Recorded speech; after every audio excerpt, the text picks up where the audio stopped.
Take a look at chapter 1. Because as leaders, if you're really going to develop who you are, what you do, you have got to think in terms of multiplication. So there's RTDMM. You've got to recruit, train, develop, monitor, nurture. Now let's think about what we're recruiting, though. Here's the biggest mistake. If you leave recruiting to HR, then you're going to have what you have today in the business world. What do you have? Everybody has a job, is looking for a job, and the people who don't have a job are looking for a job. Because they're not happy with what they're doing or where they are. And part of it has to do with this. Because we've left it up to HR professionals, and I'm sorry if you're an HR professional here, learn something maybe. Okay, I'll challenge you day in and day out on this concept. But because HR professionals are the ones picking the positions, and they're the ones, and you have people who are 30, who maybe are making $25,000 a year, hiring people who are making $250,000 a year, and vetting them through a process. Or making $100,000 a year, or making $60,000, or making $80,000 a year. And you have HR professionals who are making these decisions. No, let me back up a little bit. What if you did this? If you're a small business owner, you have maybe 5 to 15 employees, how about recruiting people who are like you? Think about the multiplication factor. If you have people who have your personality, who love what you love, who have a passion for what you're doing, they're going to stick around. Because they're going to like you, and they're going to like what you're doing. It's simple, but it's like when you're a coach in baseball, why would you put a shortstop and put him in right field? And when I was in sports, in baseball, I led the nation in steals for 2 years in a row. I was a leadoff batter, and I'm in the record books and all that good stuff, but I was a shortstop. And you know what the scouts said was, why is this guy playing shortstop when he's so fast? Put him in center field. Let him run.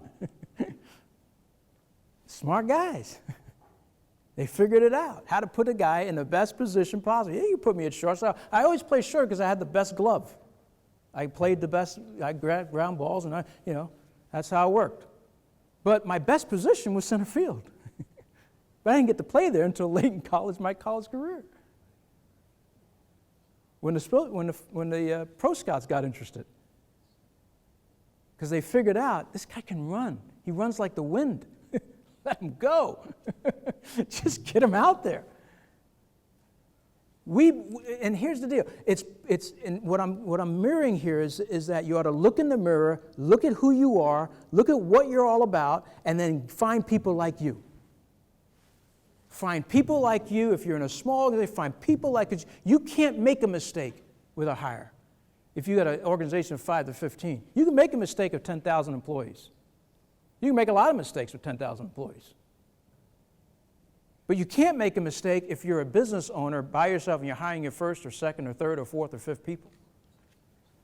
So don't hire based on what you want to delegate. That's the biggest mistake.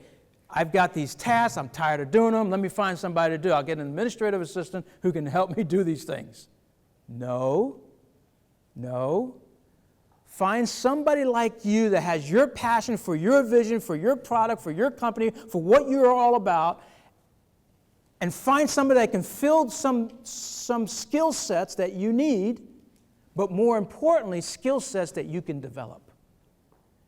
Because you can find talented individuals who may not necessarily know how to sell, but they can become great salespeople because you develop them.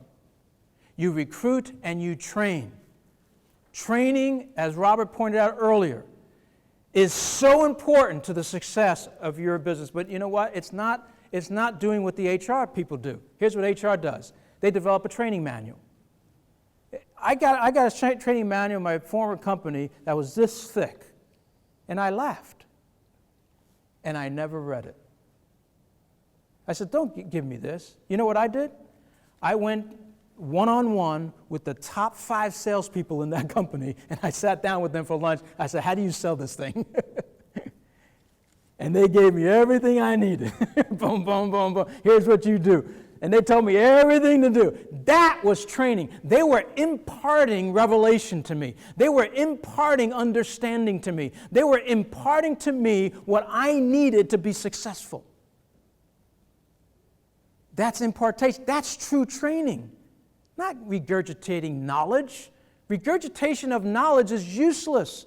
It goes in and goes out in seconds. They're not going to learn that way. You put a manual in front of them, what are they going to do with that? They're going to do what I did. If they're smart, they're going to say, you know what? What's this? Jamie, how do you sell this? Bob, how do you sell this? Robert, how do you sell this? Brian, how do you sell this? and they just one by one. Chris Zabel, another guy. How do you sell this? Show me how to sell it. So these are things that you do. That's true training. Recruit, train, develop. Developing is the longest season when it comes to true development. Development takes time.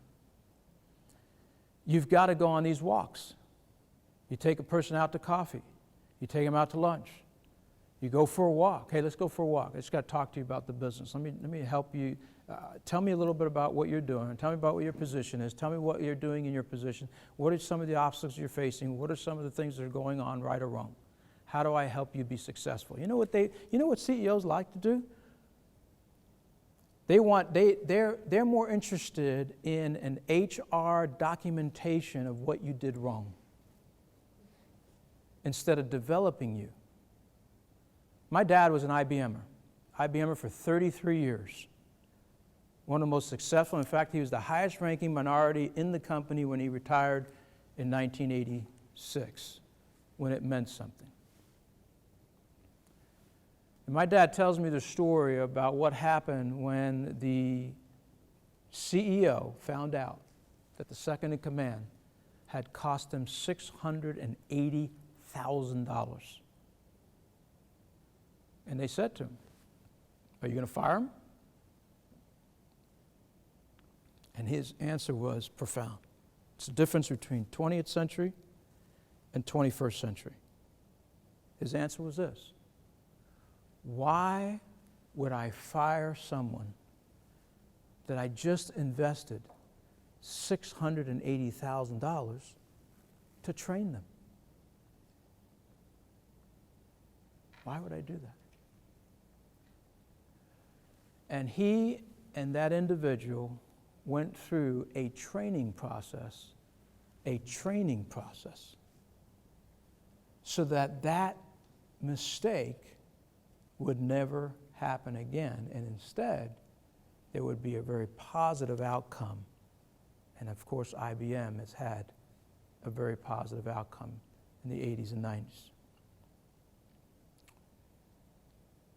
To me, that's called true development. Recruit, train, develop. Monitor. Number 4. If you're going to monitor, do it without your authority strings over them. See, it has to come a point in time where you have to just let go.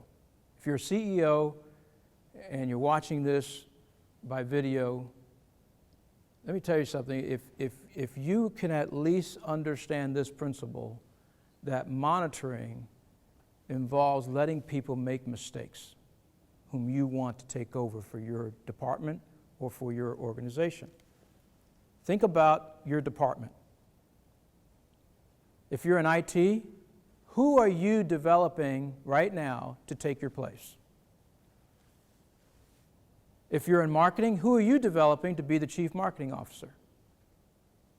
If you're in sales and the vice president of sales, who are you developing to become the vice president of sales? See, we're so protective of our territory that we don't even think about that. The whole idea of developing who is going to take our place is not even a thought process in many organizations today, and because of it, when you get musical chairs and people leave, you're left with a hole. Now you got to retrain and start all over again. What are you so afraid of if they fired you, but you happen to have trained really well somebody who can take over and do a fantastic job? There's always saying you reap what you sow. If you sow imparting into folks, you're going to reap another job down the road. It just happens that way. So why be afraid to multiply yourself? You should be thinking right now in terms of who is my replacement and how can I impart to that individual what I have and know so that they can be one of the best. Because quite frankly, you know what? When you leave that organization, you've developed a best friend there. And you'll have that relationship for the rest of your career, even though there may even be in a competing company. But because people don't want to take the time, because we make the excuse that we're out of time, we don't want to take the time because it takes time to actually develop somebody, to go for those walks, to have that lunch, to let me share with you my knowledge. Let me tell you what you should be doing if you're an IT guy and you're overseeing a city. Here's what you should be doing. Let me tell you what I'm doing over the last 8 years so that I've been successful. Let me tell you why I've been successful. And let me share with you how I can develop you to take my place. Because one day, I'm going to be gone.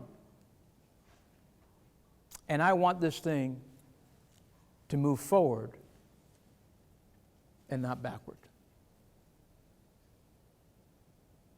Now, people don't care about their companies that way. People don't care about their jobs that way. People only care about how much money am I making, and I can't wait to get the heck out of here because I hate my job. And that's not the good attitude. Your attitude determines your altitude in life, and I believe that if you have a great attitude, then your attitude is what's going to determine your success later in life when you leave that position. Recruit, train, develop, monitor, nurture. Nurturing to me is about encouragement.